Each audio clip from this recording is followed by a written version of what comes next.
हरियाणा की हर अपडेट के लिए बेल आइकन दबाएं और सब्सक्राइब करें STV हरियाणा न्यूज।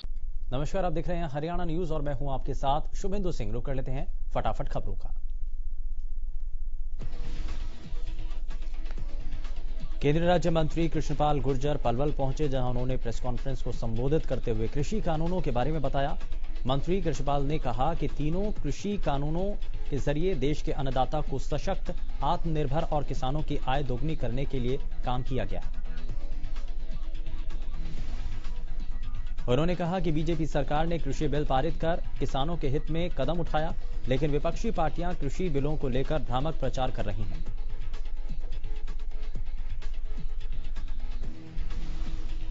पूर्व कांग्रेस अध्यक्ष राहुल गांधी के हरियाणा दौरे पर सियासत तेज हो चुकी है। जहां कांग्रेस इस उधेड़बुन में लगी है कि राहुल गांधी को ट्रैक्टर के जरिए कैसे हरियाणा के पीपली तक लाया जाए, तो वहीं हरियाणा के गृह मंत्री अनिल विज ने यह साफ चेतावनी दी है कि राहुल गांधी हरियाणा में वैसे तो आए, इस पर कोई रोक नहीं, लेकिन अगर जुलूस लेकर वो हरियाणा की शांति भंग करने की कोशिश करेंगे तो उनके मंसूबों को पूरा नहीं होने दिया जाएगा।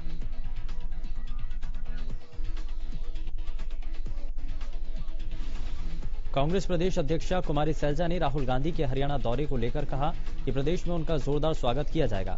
उन्होंने बीजेपी को आड़े हाथों लेते हुए कहा कि राहुल गांधी के आने की सूचना से ही बीजेपी सरकार बौखलाई हुई है।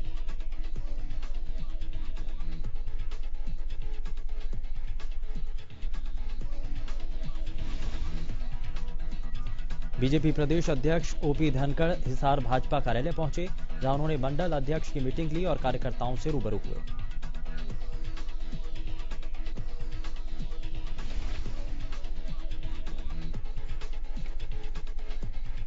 धनखड़ ने कहा कि विपक्ष किसानों को बरगलाने की कोशिश कर रहा है। एमएसपी और मंडियों की व्यवस्था ज्यों की त्यों रहेगी। बिलों को लेकर प्रदेश अध्यक्ष ओपी धनखड़ ने पूर्व मुख्यमंत्री भूपेंद्र सिंह हुड्डा और वाड्रा पर निशाना साधा।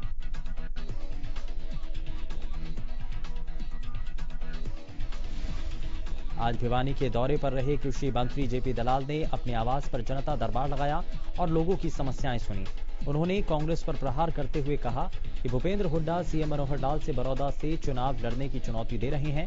मैं हुड्डा को चुनौती देता हूं कि वो लोहारू से मेरे सामने चुनाव लड़े। कोसली अनाज मंडी में बाजरे की खरीद का जायजा लेने पहुंचे कृषि मंत्री जेपी दलाल राहुल गांधी पर जमकर बरसे।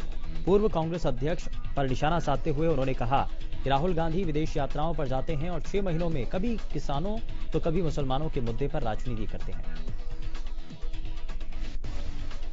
वहीं बाजरे की खरीद के बारे में उन्होंने कहा कि 2 दिन हो गए और बाजरे की खरीद में कोई शिकायत नहीं आई। उन्होंने कहा कि हर मंडी में तय शेड्यूल के अनुसार हर किसान से बाजरा खरीदा जाएगा।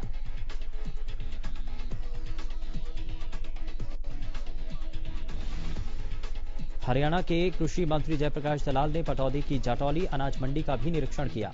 इस मौके पर उन्होंने किसानों और आढ़तियों से खरीद के लिए किए गए प्रबंधों को लेकर जानकारी भी ली। कृषि मंत्री ने यह भी दावा किया कि हरियाणा के किसानों की 100% कपास इस बार खरीदी जाएगी। इस दौरान उन्होंने राहुल गांधी के पंजाब और हरियाणा में होने वाले दौरे पर भी निशाना साधा।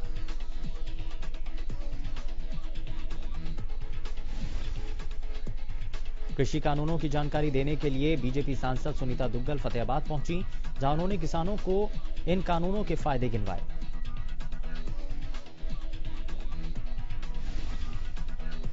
केंद्र सरकार द्वारा लाए गए तीनों कृषि कानूनों को लेकर सिरसा की सांसद सुनीता दुग्गल ने जानकारी दी और कहा कि ये तीनों कानून किसानों के हित में हैं। उन्होंने कांग्रेस पर निशाना साधते हुए कहा कि कृषि कानूनों का विरोध कांग्रेस सिर्फ सियासत के तौर पर कर रही है।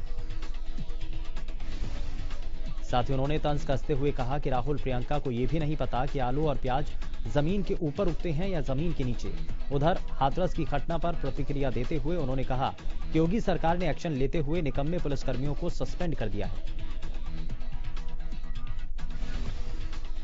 फरीदाबाद से विधायक नरेंद्र गुप्ता पर बदले की भावना से काम करने के आरोप लगे हैं। ये आरोप कांग्रेस नेता लखन सिंगला ने उन पर लगाए। लखन सिंगला ने आरोप लगाया कि नरेंद्र गुप्ता अपने रिश्तेदारों को निगम के सभी ठेके दिलवा रहे हैं। सोहना के गांव टेठड़ में पूर्व सरपंच और मौजूदा सरपंच के पति के बीच रास्ता बनाने को लेकर झगड़े में पुलिस ने कार्रवाई की है। पुलिस ने मौजूदा सरपंच पक्ष के 6 लोग और पूर्व सरपंच पक्ष के 7 लोगों के खिलाफ मारपीट का मामला दर्ज कर लिया है।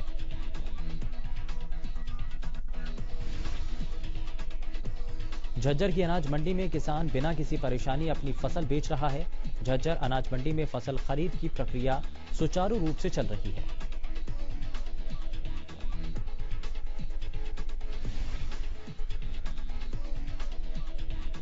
बाजरा खरीद के तीसरे दिन 26 किसानों के गेट पास काटे गए। हैफेड मैनेजर ने जानकारी देते हुए बताया कि किसानों को किसी तरह की दिक्कत नहीं आ रही है।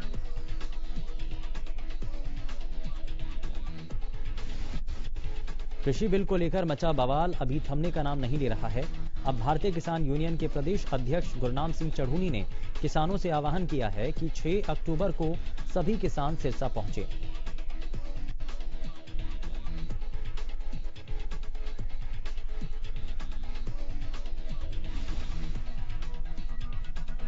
बड़ौदा में होने वाले उपचुनाव को लेकर प्रशासनिक अधिकारियों ने भी अपनी तैयारियां शुरू कर दी हैं।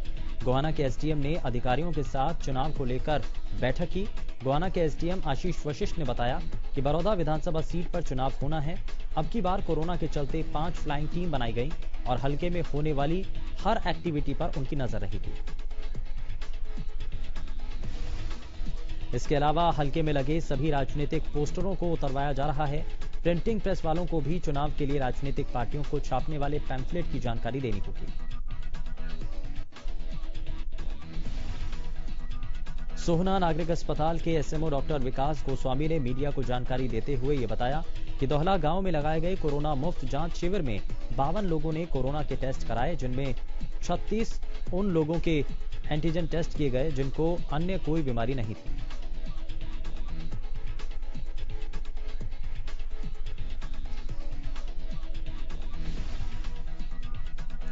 आंगनवाड़ी वर्कर्स ने शनिवार को जुलूस निकालकर जिला उपायुक्त को प्रधानमंत्री के नाम ज्ञापन सौंपा। आशा वर्कर का कहना है कि उन्हें सरकारी कर्मचारी माना जाए, उनके साथ वेतन भत्तों में हो रहे भेदभाव को खत्म किया जाए।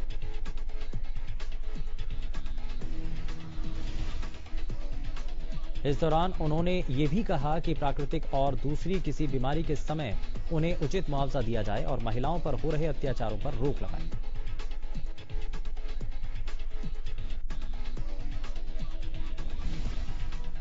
सरकारी स्कूलों में मिड डे मील का बंदोबस्त करने वाली वर्करों ने आज भिवानी की सड़कों पर उतरकर जमकर प्रदर्शन किया। इन वर्कर्स ने उपायुक्त के माध्यम से प्रधानमंत्री के नाम अपना मांग पत्र का ज्ञापन भी सौंपा।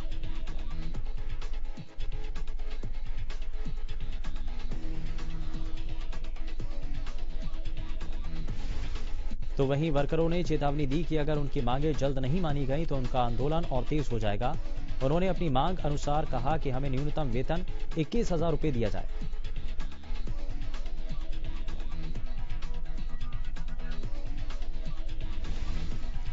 करनाल में 23 साल के युवक ने फांसी लगाकर खुदकुशी कर ली। मृतक के परिजनों ने पुलिस प्रशासन पर गंभीर आरोप लगाए और कहा कि उनके टॉर्चर करने के चक्कर में उनके बेटे ने अपनी जान खो दी। उधर मामले का तुरंत संज्ञान लेते हुए एसपी ने सदर चौकी में तैनात 2 पुलिस कर्मचारियों को लाइन हाजिर कर दिया, जिसमें एक एएसआई और दूसरा हेड कांस्टेबल है।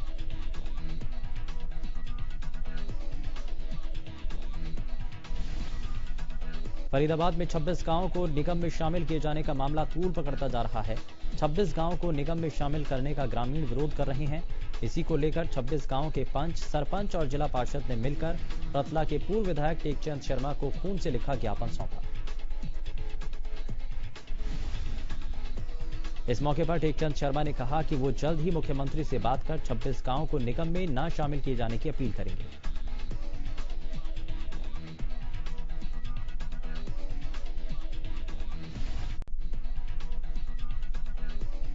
रेवाड़ी की पुलिस लाइन में बने क्वार्टर की हालत जर्जर बनी हुई है। खस्ताहाल क्वार्टर में रहने वाले पुलिसकर्मी और उनके परिवार वालों को हादसे का डर सता रहा है। क्वार्टर की मरम्मत किए जाने की मांग को लेकर वकील सुनील भार्गव ने पुलिस के महानिदेशक डीजीपी को पत्र लिखकर क्वार्टर की मेंटेनेंस करवाए जाने की मांग की।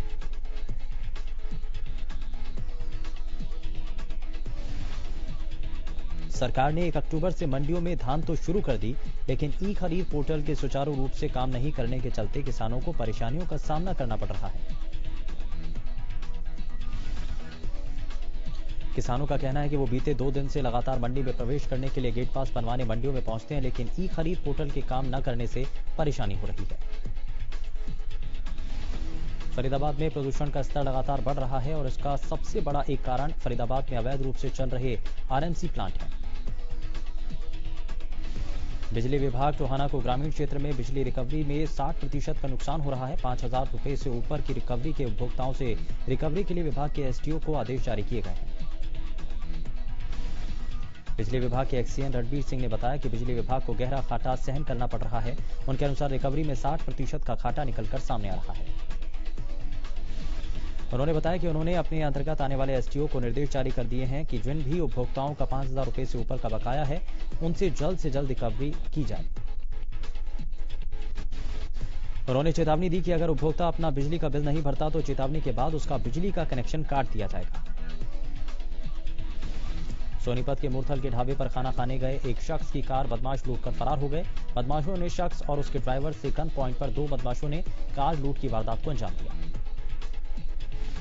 पानीपत के गांव बुआना लाखू का रहने वाला रविंद्र और उसका ड्राइवर पानीपत से दिल्ली की तरफ आ रहे थे, लेकिन वो मूर्थल के गुलशन ढाबे के सामने खाना खाने के लिए रुके। लेकिन जैसे ही वो कार में खाना खाकर बैठे तो 2 अज्ञात बदमाशों ने गन पॉइंट पर 20,000 रुपए और उनकी गाड़ी लेकर फरार हो गए। टोहाना के नागरिक अस्पताल में लगभग 4 महीने के बाद आधार कार्ड बनने शुरू हो गए हैं। अक्टूबर महीने की बात करें तो आधार कार्ड सेंटर में 470 व्यक्तियों के आधार कार्ड बनाए गए। इस बारे में जानकारी देते हुए आधार कार्ड सेंटर संचालक गुरप्रीत मुगरिया ने बताया कि नागरिक अस्पताल के प्रांगण में स्थापित इस आधार कार्ड सेंटर पर शहरवासियों को सरकारी शुल्क पर ही सुविधाएं उपलब्ध कराई जा रही हैं। उन्होंने सभी नागरिकों से आह्वान किया कि अपने आधार कार्ड जरूर जनरेट कराएं और अगर इसमें कोई भी बदलाव है तो वो भी बड़ी आसानी से आप करवा सकते हैं।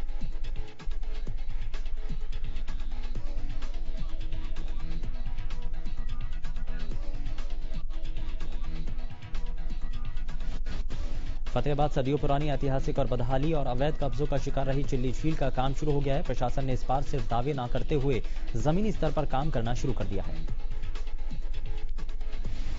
उपायुक्त डॉक्टर नरहरि सिंह बांगड़ ने मौके पर पहुंचकर काम का जायजा लिया। इसके लिए हफ्ते पहले करोड़ों रुपए का टेंडर जारी किया गया था। चिल्ली झील को खाली करवाने का काम शुरू कर दिया गया। जैसे ही ये खाली होगी तो उसके सूखने पर इसकी अच्छे से खुदाई करवाई जाएगी और फिर जैसे प्रशासनिक स्तर पर इसको डेवलप करने की प्लानिंग है उसके तहत काम किया जाएगा। साथ ही इस प्रोजेक्ट में सीएम की घोषणा के तहत ये आता है जिसमें कई एजेंसियां और विभाग लगे हैं। पब्लिक हेल्थ पानी निकलवा रहा है, गंदे पानी को एसटीपी तक पहुंचाया जाएगा। इसके बाद इरिगेशन विभाग इसकी खुदाई और बाउंड्री वॉल बनवाएगा। फरीदाबाद में सेटरिंग के एक ठेकेदार ने फांसी लगाकर आत्महत्या कर ली। आत्महत्या से पहले मृतक ने सुसाइड नोट लिखा जिसमें उसने लिखा कि वो शर्मा जी द्वारा दी जा रही धमकियों और पैसे के कारण आत्महत्या कर रहा है। मृतक ने सुसाइड नोट में लिखा कि शर्मा जी 5 लाख रुपए की मांग कर रहे थे और धमकियां दे रहे थे। वहीं मृतक के पहने हुए कपड़े पर शर्मा जी नमस्ते लिखा हुआ मिला।